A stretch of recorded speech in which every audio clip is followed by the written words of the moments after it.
So I am Alen Stellian, the Midlife Empowerment Coach, and today I am thrilled to introduce Miriam Boldavane. Boldavane? Yes. Miriam is a devoted wife and caregiver of her husband and brother, inspiring author, caregiver advocate, motivational speaker, and business entrepreneur. She is the author of Caregiver 2.0, From Burnout to Powerhouse, and the founder and proud owner of Caregiver 2.0, a 6-week online program that offers support, coaching, and life skills to caregivers all over the world. So Miriam, welcome. I have been so looking forward to our conversation, to learning from you. And I'd love to open it up by you telling us just a little backstory on who is Miriam and what brings, what brought you to this stage of life where you are so focused on caregiving and supporting caregivers. Thank you. First of all, thank you so much for having me here in this wonderful group. I'm so thrilled, just like I mentioned before, we were talking before we went live. I have so much to share, but please let me share first. Who is Miriam? Miriam is a happy, confident woman today. I'm addicted to traveling, and I owned a web shop. I closed that web shop in 2019. And, I enjoy life to the max. I enjoy every single day. And it makes me feel so good when I open my eyes in the morning and I think, oh, this is what I'm going to do today, besides caregiving to my husband and brother. And, the confidence you see today, you should know that it wasn't always like this, because there was a time when my husband, who was a diabetic, he suffered from kidney failure and finally had a kidney pancreas transplant surgery. I was 29, by the way, when I became a caregiver. And I've been a caregiver for more than 20 years because I'm 50 plus. So when my husband was on peritoneal dialysis, it was hospital in, hospital out. And for 4 years, I was the cook, the cleaner, the driver, the groceries woman, working full time and caregiving. Oh. And I wasn't paying attention to my own well-being. 95% of the time I was taking care of my hubby. And the result was that I burned out. And it wasn't until a social worker asked me the question, Miriam, how are you doing? And that's when I broke. I cried and sobbed for 15 minutes because I didn't want my boyfriend then to see me like that. I had my superhero cape on. Mm-hmm. And that meant that Miriam could do everything all by herself. But Helen, that question saved my life, because when I got home, I looked in the mirror and I asked myself, Miriam, what are you going to do for you? I couldn't answer. I knew the answer, but I couldn't get those words out of my mouth. Miriam, what are you going to do for you? And I cried again. And, when this happened, my husband just had a kidney pancreas transplant surgery. And I made a tough decision. I left him for 1 week while he was recovering because I needed to take care of myself. And that's when Miriam started thinking about what to do. What can she do to revitalize her energy? What can she do to take care of herself? What can she do to own her well-being? And it didn't happen overnight. It took me quite some time to get out of Burnout City, as I call it. I needed to get out of Burnout City. And today, I'm grateful that I learned those tough lessons, because what I learned then, the techniques and tools, I was able to prevent another burnout when in November 2012, I had a phone call from my husband to call my brother. And I said, I'm at the office. Why should I call my brother? He said, please call him. I'm driving to him right now. When I called my brother, within 5 seconds, I hung up. He was having a stroke while I had him on the phone. November 7th, it will be 9 years ago when this happened. My brother was partially paralyzed. He couldn't walk, he couldn't talk. He didn't remember our names, the names of his children. You know, I went to the hospital every day to shower my brother because the nurses, they did all they could, but they could freshen him up every day, but they could only shower him once a week. Mm. There was a lot of embarrassment. There was a lot of awkward feelings. Showering your brother, Mm. a grown man, comes with a lot of embarrassment. But I said, no, no way embarrassment is going to win from me. So I've been a caregiver for my brother for 9 years now. Today he can walk and talk again, but he still needs caregiving. Yeah. So that's my story in short. That's amazing. I mean, it's inspiring. And I hear this from so many women, both as caregivers and just in general, how natural and easy it is for us to put ourselves out there in the care of everybody else, and how quickly we forget to take care of ourselves, and what an impact that has, and how are you going to be there for others if you're not there for yourself, right? Exactly. And I want to give a quick shout out to Janine, who's here with us live. Janine is, as she says, is watching us from Treaty 7, Saskatchewan, Canada, traditional lands of the Métis, where she says she is fortunate to live, learn, work, and play. And I asked if she was a caregiver, and she said, yes, she's a parent of 2, and one of her children is medically complex, is the way she put it. So assuming it would need extra caregiving. Yeah. So, it spans, in your case, it's a husband, a brother, contemporaries. It could be your children, it could be your parents. I mean, there are just so many ways in which we are called upon to take care of those around us who need that extra help. Yeah, absolutely. And, even dog owners, Yes. it's their loved one. It's their loved one. And, there were so many things I had to learn. I needed to learn how to love myself. I needed to know what mistakes I made. There are a couple of mistakes I made. I was a people pleaser. I was constantly saying yes to others. And in the end, I was overwhelmed because I said yes to so many people that I couldn't handle it. So being a people pleaser, no, I really had to learn how not to be a people pleaser.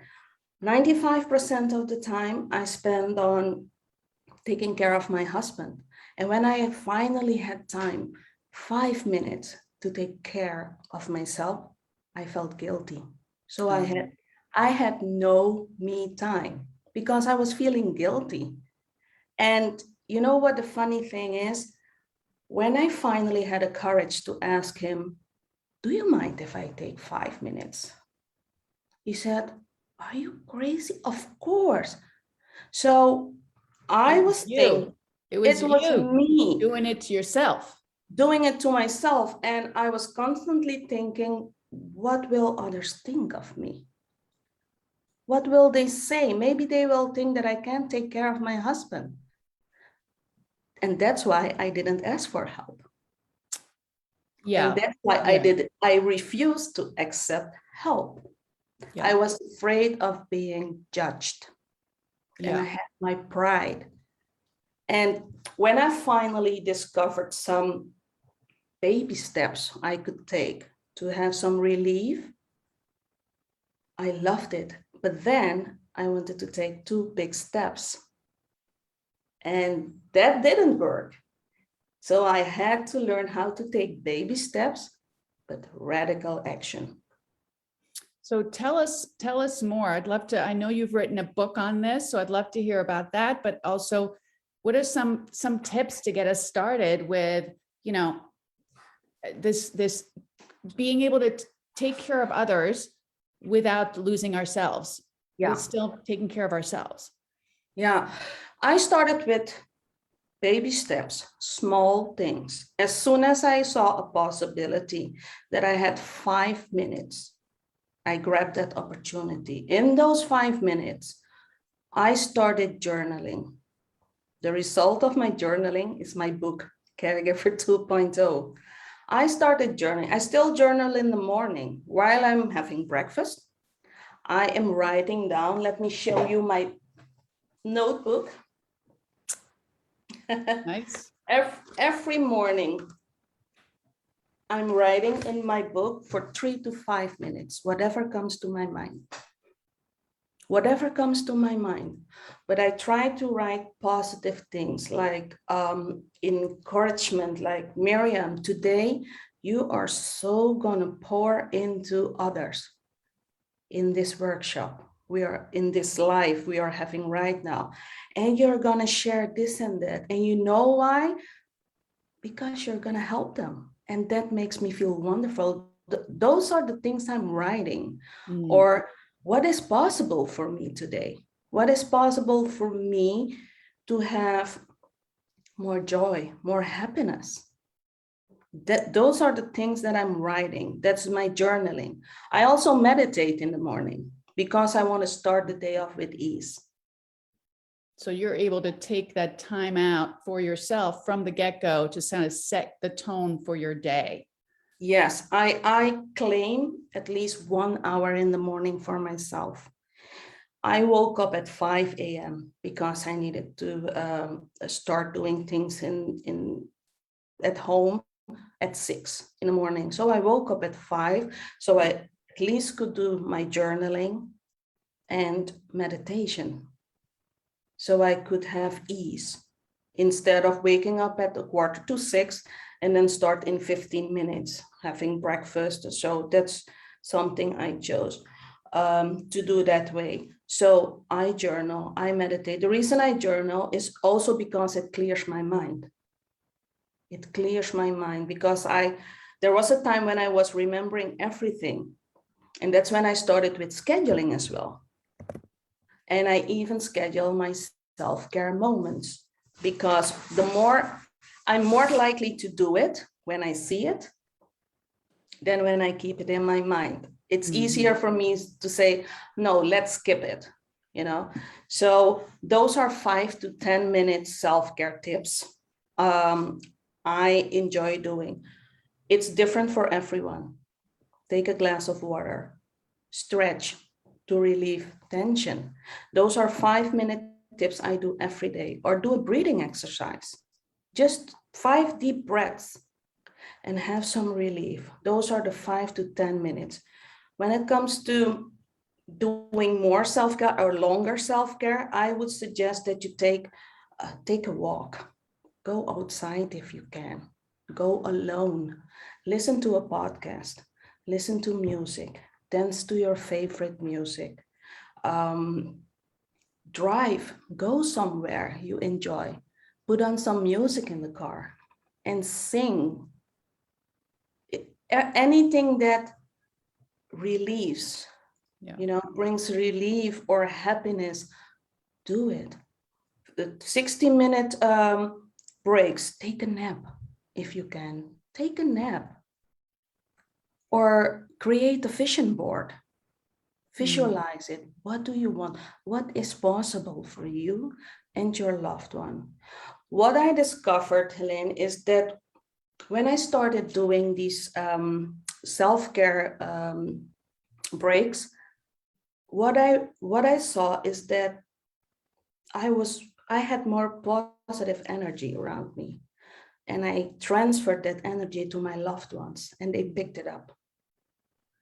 Yeah, sometimes it's interesting taking care of yourself and spending less time with them. It's actually the time you do spend with them will be more positive and more, hopeful and more just a better experience for everybody. It's not the quantity, we're talking about. Sometimes a little less quantity is more quality. Yeah, before we went live just now, I meditated for 10 minutes. And in my meditation, I asked the universe for guidance. How can I share my knowledge with a group? How can they pick it up the best? What can they do? Questions they can ask me. So I'm more, I have more ease when I do this. And this is also how I work with clients. I meditate before I have a call with them, so I have more ease because I know that that positive energy will be transferred. Yeah. And if they are overwhelmed and, you know, they don't know what to do, they will pick it up and have more ease. What about some tips around asking for help, like some baby steps there? Because Janine actually makes a comment, and I think it was referring back to, you know, being able to say, I need help, that she says, you know, it's scary to be that vulnerable. So like, how do you allow yourself to, because I'm one of those people, I'm going to take care of it all myself too, you know, but allow yourself to reach out and to ask for help without the fear of judgment, hopefully. Yeah, that was the toughest thing for me to learn. I'm not gonna lie. Asking for help because, once again, I have my pride, and I didn't want others to think that I couldn't handle it. So what I did with asking for help, my contact list. Behind every contact in my phone list, I added their skills. So if Anna, a friend Anna, or a family member Anna is good in cooking, I would ask her to prepare dinner for us for 2 days, so I didn't have to cook myself. It wasn't easy. The first time it felt awkward. The second time it felt awkward. The third time it felt less awkward. So had people reached out to you and said, how can we help? And you'd been like, I'm fine. Yes. Or is this like, you know, Anna Yes. doesn't even know how much you're working and you're like, hey, Anna, can you cook me dinner? Both. People offered help, but I refused help. Okay. In the beginning. But there was a point in my life, a time in my life when I needed to ask for help. The reason why I started asking for help and how I did it is, when you get help, you will have time to practice self-care and recharge your battery. And because, you know, the first time you ask for help, you get rejected, I am pretty sure you don't want to ask for help again. But I tell my fellow caregivers, please do ask for help. It doesn't matter if it's your neighbor, because I ask my neighbors for help. I ask medical professionals for help. I ask colleagues for help. Add the skills of the people in your contact list, add their skills, and ask the right person the right question. One other tip, I didn't ask people for help on Fridays when they are tired after a work week. I asked them for help, for instance, on a Monday or a Tuesday. That's a mindset thing as well. So asking for help it's extremely difficult, but I still do it. I still ask for help. Now it's easier for me to ask for help. And when I ask for help, I explain why I am asking for help. I explain why I'm asking for help.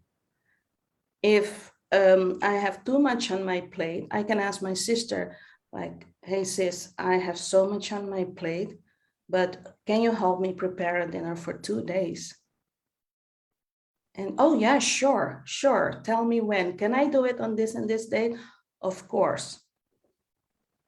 That's the way I ask for help. So what kinds of things besides having somebody cook for you might you be able to ask for? Like somebody to come sit with your husband? Be a companion, my brother, my husband. But I also ask my neighbors to drive me to drive Martin to the hospital. Mm-hmm. For a checkup or something. For a checkup, or his mom or his sis. I ask them to drive him to the hospital, or to help me with some groceries. Now it's easier to get them delivered, you know, so I can do something else. I can do something for myself.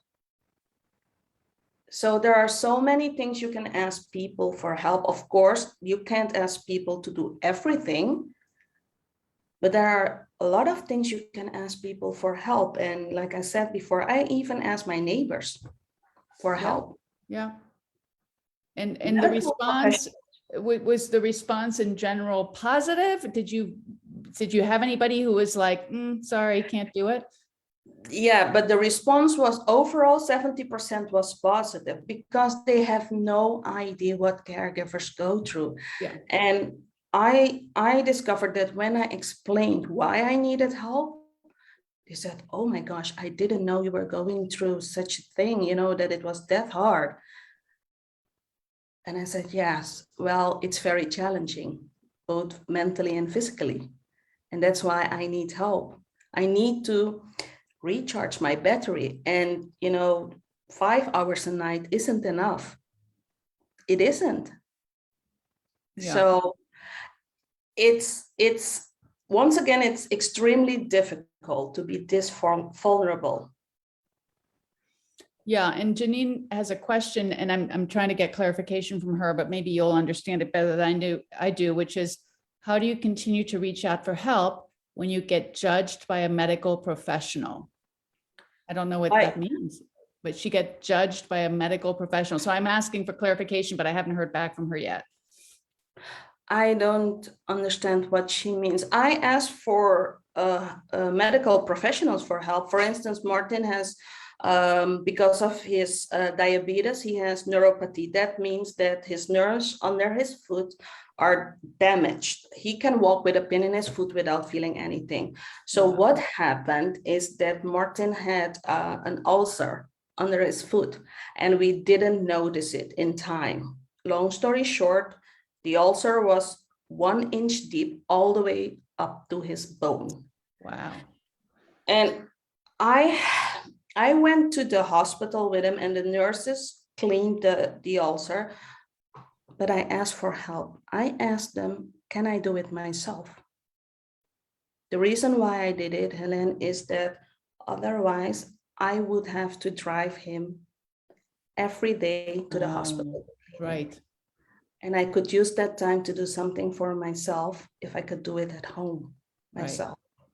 So I don't know what she means with being judged by a medical professional. Maybe she asked something and I need more clarity. I wonder with a child, if you're expected as a mother to do everything for your child and not, have a babysitter, or like, I don't know. That's, if there's a different expectation when it's your child versus when it's your husband or your parent. I don't know. I don't know. I think the person. Yeah, I think it depends on the situation. I remember that the first weekend my brother had to stay home by himself. It was very scary. And we chose to sleep with him. One weekend it was my other sister, the other weekend it was someone else, until we were used to him being alone, because we were afraid that he might have another stroke. And fear is killing. But today I'm so grateful that he is okay. He's living by himself. And I think that caring for a child it's challenging as well. Yeah, and I think this is, Janine just responded. She said she was told that she did not have PTSD or bipolar depression. She was just too negative. So this was told to her by a psychiatrist and a psychiatric nurse. So they're kind of invalidating her depression, her trauma experience caring for a medically complex child, is what it sounds like. So she's felt like her feelings, her difficulties have not been validated, and here she is caregiving for this medically complex child of hers. Yeah, I'm sorry, I don't have an answer to that. Yeah, it's medical. And I mean, the only thing I would say is, you know what, that's it sounds like a couple people's opinions or whatever, and your trauma, your depression is your experience, and you need to find people to support you and to validate you and your experience. Because if you're feeling down, if you're depressed, if you're traumatized, like, you need to get the help, and you need to find the person who is going to say, to hear you and to validate you and to make you feel like you're not crazy. Because sometimes, you know, it's like ridiculous that they're invalidating your experience, because you need to get the help. And sometimes, I mean, Miriam, you probably know this, sometimes as a caregiver, like, you have your own issues to work on. You have your own trauma, you have your own mental health challenges, and then you're also taking care of somebody else. So, you know, it's, you know, I'm happy you brought this up. I needed to learn how to set boundaries. I needed to learn how to set boundaries and say no to others and yes to Miriam. And that included my loved ones. Now I can totally understand that it's difficult for her because she's taking care of a child. I'm taking care of two adults. So whenever they ask me, Miriam, can you help me with this or that? And I have scheduled that time for myself, I say no, unless it's life-threatening. I say no. It was hard for me to say no to my loved ones. But I know that I need time for myself.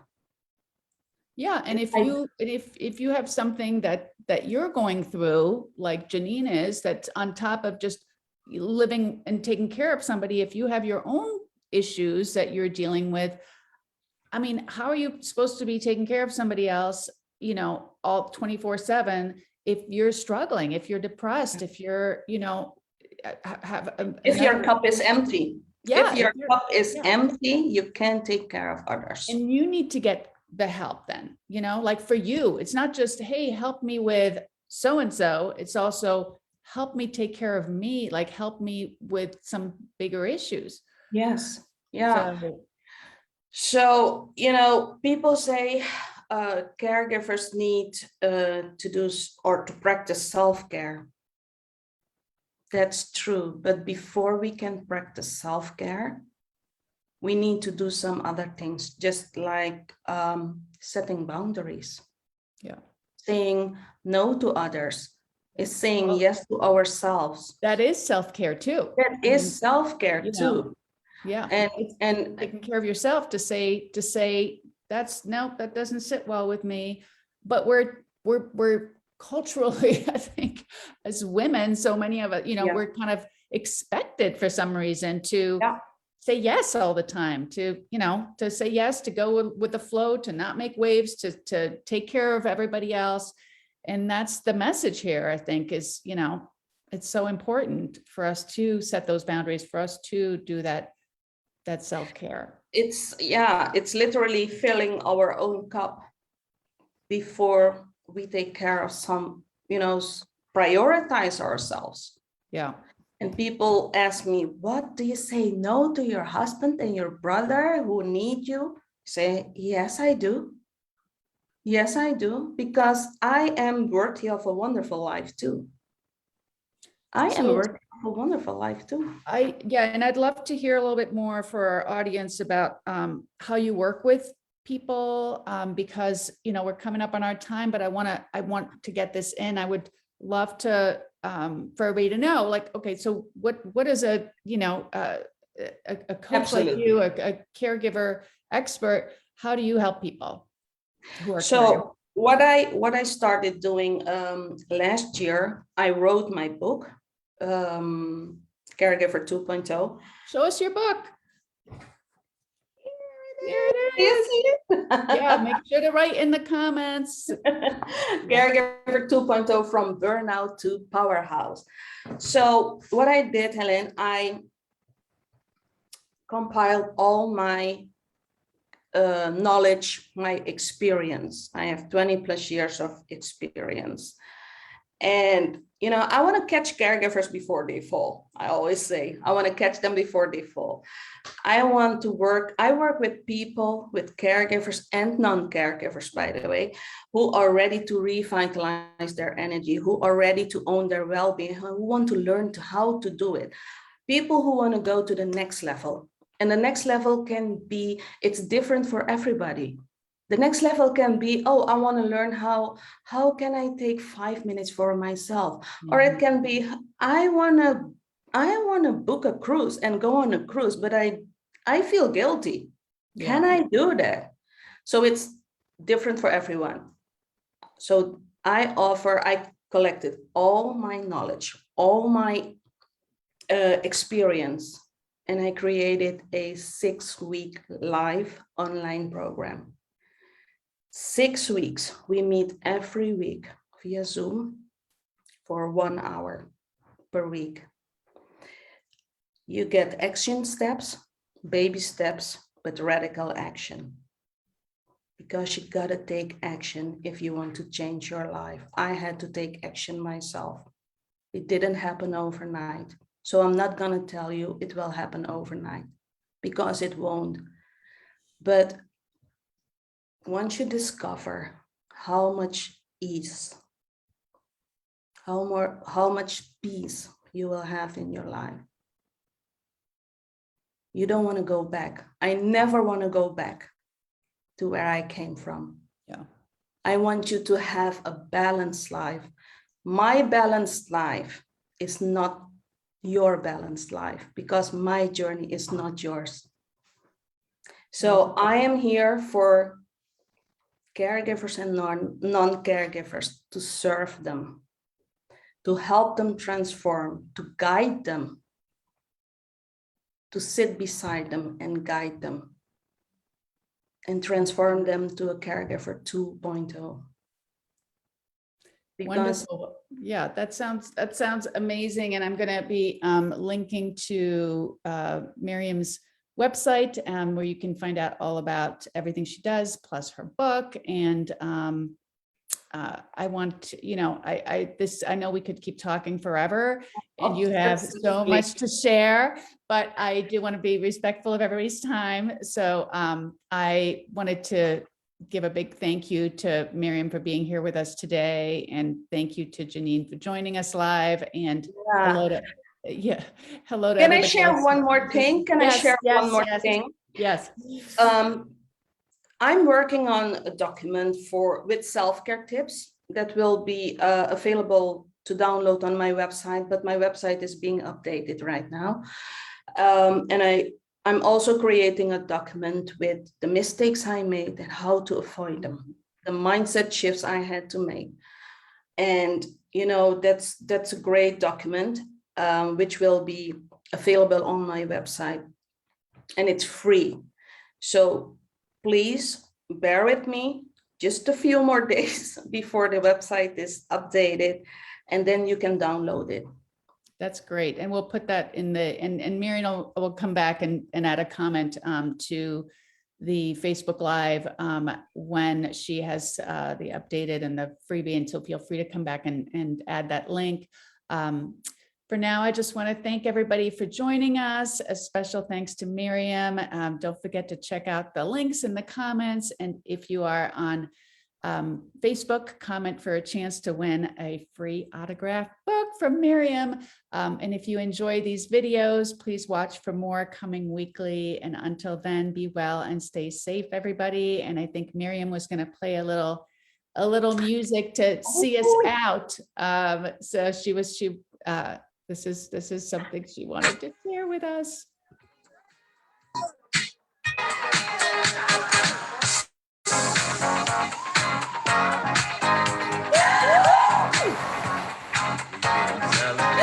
Thank you